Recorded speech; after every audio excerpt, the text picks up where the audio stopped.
Hello everyone, welcome to another video. So you've joined me out on one of my walks and I'm just looking for a nice quiet spot just to sit and relax for a bit. But today actually marks the 6-week point post liver resection surgery. So if you haven't watched my video about that liver resection surgery, I'll link it in the cards above and you can go and watch that. But in this video I just wanted to talk in a little bit more detail about how my recovery has been going since that operation. So I spent a total of 9 days in hospital, and I was very glad to eventually get out of there and get home and continue my recovery at home. So I've been back home now for a couple of hours, had a little sleep. Better sleep here than I had at all in hospital. And yeah, this is where the real recovery now starts. I do think it's going to take quite a long time, but I've just got to be patient. And at the moment I just feel really weak and like sort of scarily weak, so I just want to get past that stage first where I can feel like, well, start feeling a little bit more like myself.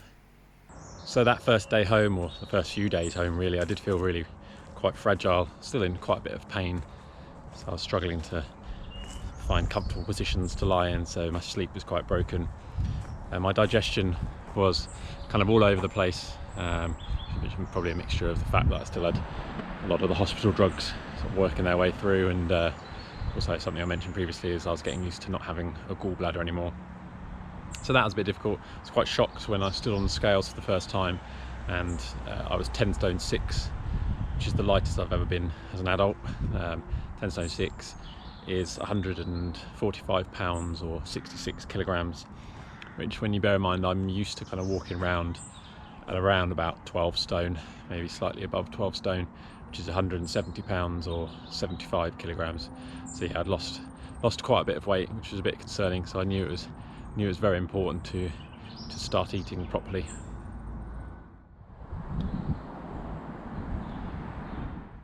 Just going back to talking about my sleep as well. So I wear a sleep tracker, an Aura ring, which I've actually made a video on previously if you're interested, but it measures certain metrics when I sleep. So it measures my resting heart rate, my heart rate variability, my body temperature and things like that, and it gives you a sleep score and it also gives you a readiness score, and the readiness score gives you an idea of sort of how well your body is recovered.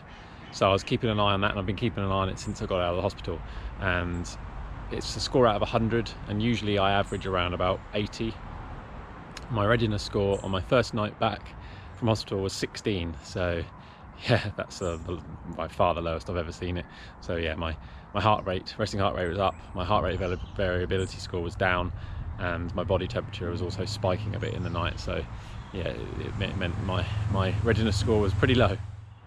With food intake and good quality sleep being two sort of major things that I was concentrating on, I was also trying to make sure that I was moving around regularly. What that meant really was just getting up and walking around the house as often as I felt I could. I was obviously very tired a lot of the time, and that was quite a big effort to just get up and move.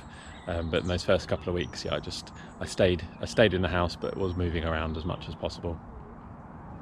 And then it was around about the 2-week mark that I started venturing outside of the house a bit. This is only my second walk out of the house since getting home from hospital. I'm not going to go very far, but it's nice to be out. So it did feel like a really nice milestone to be able to start walking outside, and I started to gradually think about increasing the amount of steps that I was doing a day. Obviously that was very low numbers to start with and very low intensity as well. Thankfully my weight was slowly creeping up.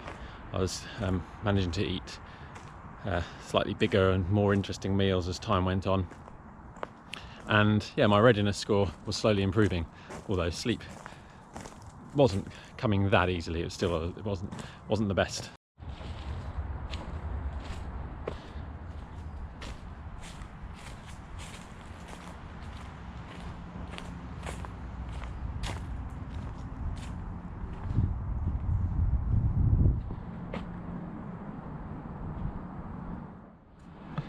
So it was about the 3-week mark post-op that I was starting to walk at least 2,000 steps a day, so every day, which was good. I still felt quite tired when I was doing it, and I was having to stop halfway, and I was quite breathless and things like that. not in any dangerous way, but I just had to stop and relax for a bit and take it easy. It's lovely being out for a walk. Just under 3 weeks out from my operation. Just get very tired very quickly. Ooh.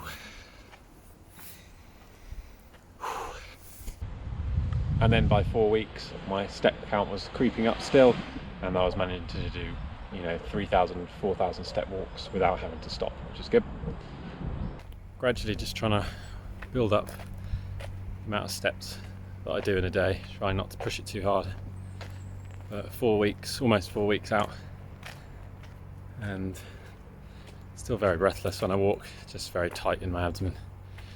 But one step at a time, literally. It's quite hard to imagine a time where I'm going to be running up and down mountains again, but I will make that dream a reality. It will happen. And so here we are, 6 weeks post-op, and last week I managed 2 days where I walked over 7,000 steps, which was pretty awesome. Really happy with that. Well, I can't do that every day at the moment. I think it would wear me out to do that every day, but it's definite improvement there. And I'm managing to walk further and further without having to stop, so I'm definitely getting fitter.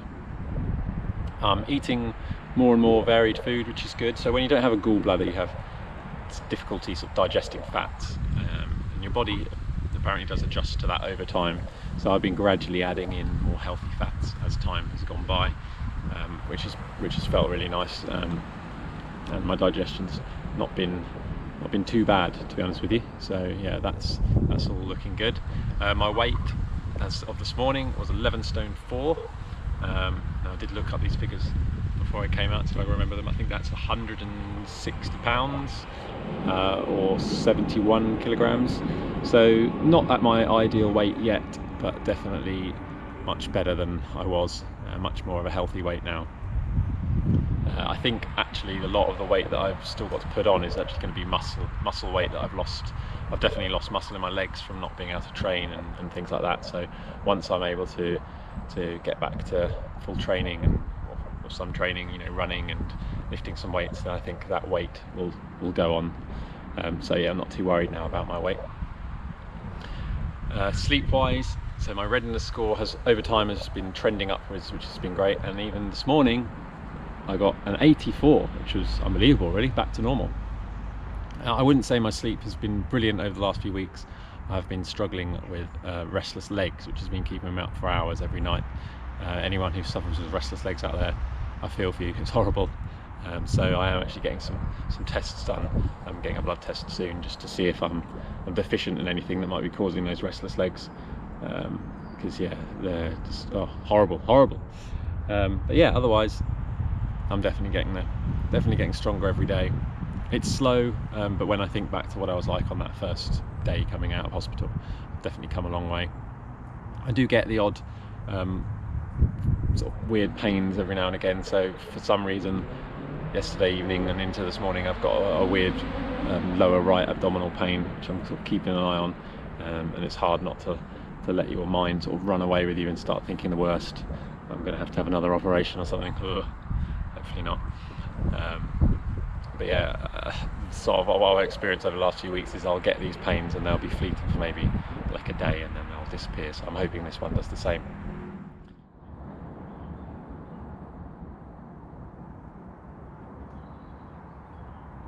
Something else I want to touch on quickly as well is the mental side of recovery. The physical side of recovery is quite easy to gauge. You can record certain things like sleep data with an aura ring, and you can see how well you're recovering over time. It's much easier to do that as opposed to the mental health side of things. It's quite difficult to figure out where you are. I know when I came out of the hospital I was quite fragile. It felt like I'd been in hospital for weeks really, as opposed to 9 days. And I'd been through quite a lot in hospital. I'd seen quite a lot of things that were quite upsetting. I'd met lots of different people, most of who were pretty much twice my age, which made me feel quite vulnerable. So it's going to take some time for me to feel like I can trust my body again. But I do feel like I've learnt quite a bit about not just myself, but how this sort of thing affects mental health, and I'm quite excited to maybe share some of that as time goes by with you guys. But yeah, I'm going to leave this video here today. Going to enjoy a little bit more of this sun. If you enjoyed the video, as always, hit the like button for me, and if you don't already, hit the subscribe button, and I'll catch you in another video. All right, cheers guys.